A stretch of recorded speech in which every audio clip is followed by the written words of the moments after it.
Hey, Sharon Horne-Ellstrom here. Happy day 722 of What's She Up To Now. She, of course, Sharon Horne-Ellstrom. I know, if you got an idea for a better name, hit me up below. Just journaling and documenting, video journaling, my transition from the brick and mortar corporate world and the offline world of business to the online business. And it's been 722 days. It's actually been longer than that because at first I was scared to do video and I would never do video. So I have lots of notebooks full of what I was doing, but it's really hard for me to access those these days. So I've got them, I've documented it, but it's a lot easier to just hop on the video and talk about what am I thinking of, what am I working on, what's working, what's not working. Yesterday and over the last couple of weeks, I've been participating in other people's live launches, and I find them really interesting. It's kind of like what I do with challenges, but they're doing it with what they call the launch strategy or with a certain strategy. And so I did one with Kelly Roach, and then I'm doing another one with Iva. Her name starts with a P. I can't remember. Sorry, Iva. We're friends, but I can't remember her last name. It's one of those long names. So, doing that. And yesterday, I listened to a call that she did with Dr. Connie. Again, someone's name, I can't remember her name. But she talked about a model, and basically it was about false beliefs and that what we do to release those beliefs. And one of them, which has come up many, many times for me, and I still have not done, so it got me working on my core plan, and that's what I'm talking about today, is I am going to figure out my core plan today. This week for sure, but I'm thinking today. I want to get it done today. I've already started to map out part of it. What is my core plan? Meaning what's in alignment with my core values? And what is my process for doing everything? Because my process for doing things is different than everybody else's. They're the same, but they're different, right?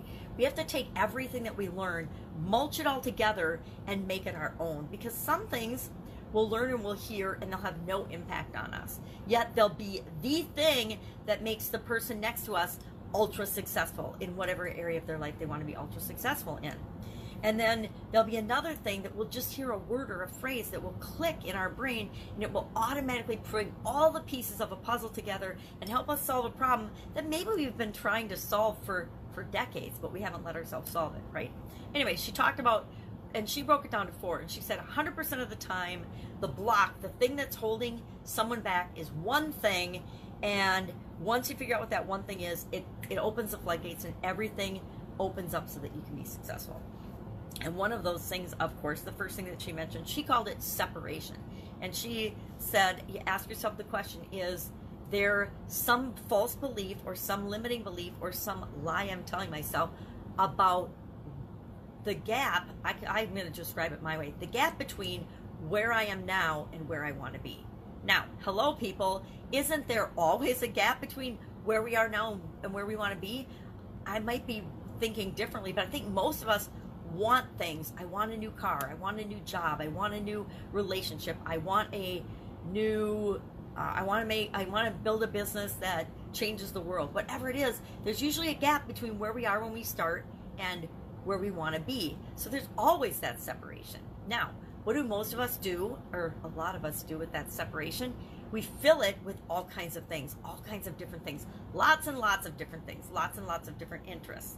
And what she said is the answer to this gap is not, it's intuitively fill it with as many things as possible and see what sticks. Throw the spaghetti against the wall and see what sticks. But that's just the opposite of what we should do. We need to narrow in and have a singular focus on what it is we're going to do. It reminds me of the one thing. Gary Keller, is it Gary Keller? I don't remember his name. Who wrote the book, The One Thing. He worked at Keller Williams, I know.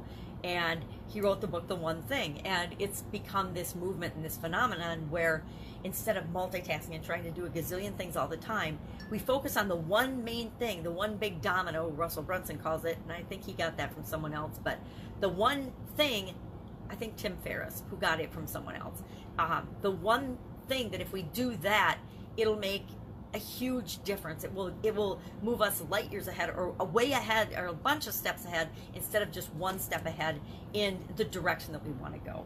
So my focus today is to get my core system defined. What are the pillars or the main steps of my core system?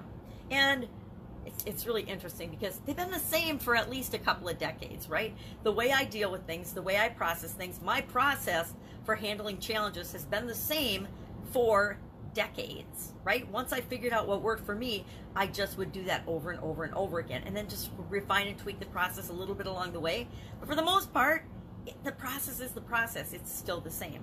So why am I looking all the time for something else? It's kind of shiny object syndrome, where things get our attention and we keep looking at those, and then we keep trying and doing those, and then we wonder why we're not getting more momentum in the direction of what it is that we really want. You know, first we have to decide that what we really want, and then go for that. But we have to have our own thing, and it has to be one thing. It can't be a gazillion different things. It's kind of the preaching that I do a lot on. You have to pick one target audience, and expand from there. And that has been, I personally have resisted that because of my own false beliefs and lack and scarcity thinking, because that's where it comes from. I'm afraid I'm going to miss out. Why do I save and collect a lot of things? I'm afraid I'm going to miss out. I'm afraid I'm going to need it.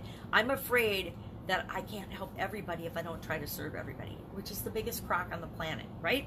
So I have picked my audience, and I don't know if it'll be the right audience for me or not. I like to think it will be, but I have to test it like anything else. I have to test and see if the audience can relate to me, if I can serve them in a way that feels good to them. If I can't, then I need a different audience. But here's the thing. My process, my core system is going to be the same no matter what. So it's now a matter of me taking my core system and finding who it's the perfect fit for, not summits and then seeing who summits are the perfect fit for. Trying, I want to say funnels, and then see who those are the perfect fit for. But a funnel is just a tool in our toolbox, right? In our arsenal of reaching the people that we're here to reach. Just like, you know, Facebook Lives are a tool to reach the people that we're here to reach. Any other social media is a tool to help us reach and attract the people that we want to reach to us. So, scared, but look for my core plan coming up. That's what I'm working on. I actually have mapped out a lot of it already, but I thought that was really interesting. Not everybody, but a lot of people in the circles that I run in are dealing with mindset issues and limiting belief issues head on. Now, guess what? That works for people that are open, entrepreneurs, people that are working on personal development, people that have a huge problem and they're like, I don't know what to do. I got to fix this. I got to figure it out. They're not usually saying there's something wrong with my thinking, my beliefs, my mind. I need you to fix my mind before anything else will fall in place. Now, that's a prime example of sell people what they want and then give them what they need to get the results that they want, right? Mindset's a tough sell, except for maybe 1 to 3% of the population even is open to mindset, spirituality, and other things. So those are hard sells. Not that we need to sell people. We need to attract people to what it is that we offer and the solutions we offer, not hard sell them. If you have to hard sell somebody, the opportunity is not right for them. If I have to hard sell somebody on my coaching or my consulting or my programs, it's not right for them. They are not ready, and they're not in a place where they're going to get success with anything that they do because they aren't ready yet. And part of my job is to share ways that they could be ready, but if they're not ready, they're not ready. And I don't want them before they're ready. It's too hard. It's too hard to push a noodle uphill, right? So I'm thinking about my core system today. And again, yellow pads. You know, when I get the yellow pads out, I'm serious. And I'm working on I'm actually planning out and drawing out things. And I still, even with my messed up vision, I still have to draw things out and map them out and then look at them with my magnifying glass and say, what did I say there? Okay. Or what did I draw there? And I'll get better at doing it on the big screen TV, on the big screen, but I'm just not there yet. So, did that. Doing challenges, of course. I like to say I'm not doing a challenge, but guess what? I'm to the point now where I am always doing at least one challenge. Right now we're doing the Do One Fun Thing Every Day challenge. It's going to be all year. So all year, if I try to say I'm not doing a challenge, I am fibbing because I'm fibbing to myself because I'm doing one every day. It's the first thing I do every single day, every day of the year. Is it hard sometimes? Absolutely, because sometimes I can't talk. Sometimes my voice is terrible. Sometimes I'm sick. I actually get sick sometimes. But we figure out a way to get it done. So,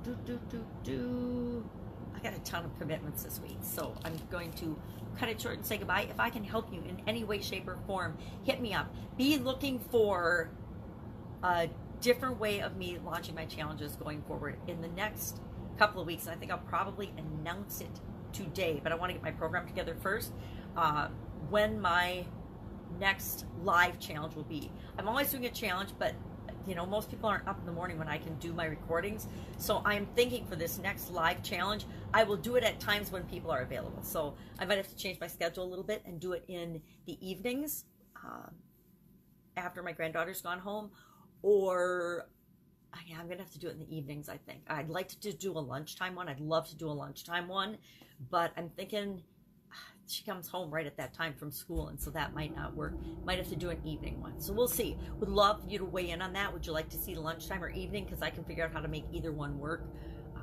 Just might have to bribe her and keep her quiet, or else you might see a little blonde head poking up every once in a while, because that's what happens on live videos. Between 3 dogs and a little 4-year-old, sometimes there's a lot of chaos going on around me. If I make my videos during the daytime hours now, when most people are working or available. Anyway, that's it. Have an amazing day. It's an awesome Monday where I am. So I will, of course, be with you tomorrow.